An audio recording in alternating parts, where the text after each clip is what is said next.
We are all standing on acres of diamonds. There's a story behind that.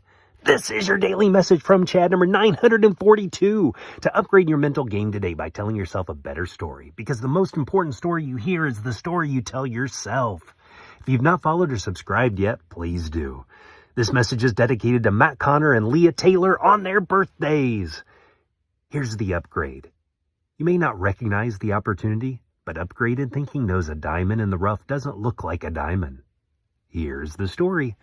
Temple University in Philadelphia has 30,000 students and more than 500,000 graduates since its founding. Do you know how it started, though? It started in a church, Grace Baptist Temple.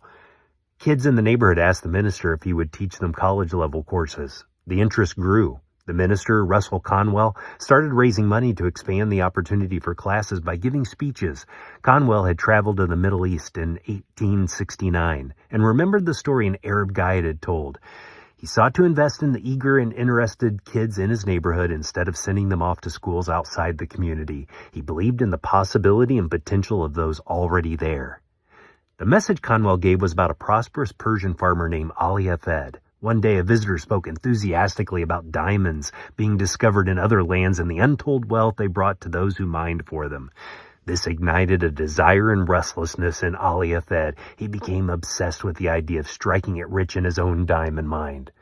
Ali sold his farm, left his family, and traveled the world searching for diamond mines. He wandered for years through Africa and other regions. In the end, however, all he found was poverty and failure. Exhausted and broke, he ultimately killed himself in despair. Meanwhile, the man who bought Ali Hafed's farm one day noticed an oddly shaped sparkling stone in a stream on the property.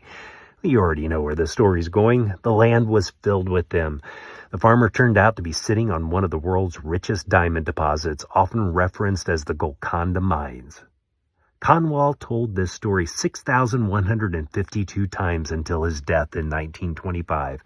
With it, he raised over $7 million to establish and expand what started with 6 students in 1884, had over 600 by 1888 when it received its state charter and its first graduation class in 1891. It added a medical school in 1901 and was reincorporated as Temple University in 1907. Today, it's the second largest university in Pennsylvania. Conwell used the bittersweet story of the diamond farm sold and discovered as inspiration to not make the mistake with his neighborhood that the farmer had made in not realizing he had acres of diamonds and untold riches under his feet the whole time. The lesson for each of us is to not look elsewhere when potential and possibility already exists right where we are. The better story to tell yourself is, I have all the opportunity I need right now. Are you taking advantage of all you've been given today?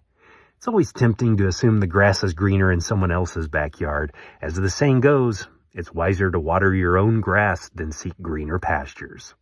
Tell me a story of possibilities and potential to fromchadsmith@gmail.com. If you haven't followed or subscribed yet, please do. Send someone a text and ask them, have you heard the story of Temple University? You can download my book, The Most Powerful Story in the World, by going to fromchad.gumroad.com. The transcript of this message and hundreds of others are always available at www.fromchad.com.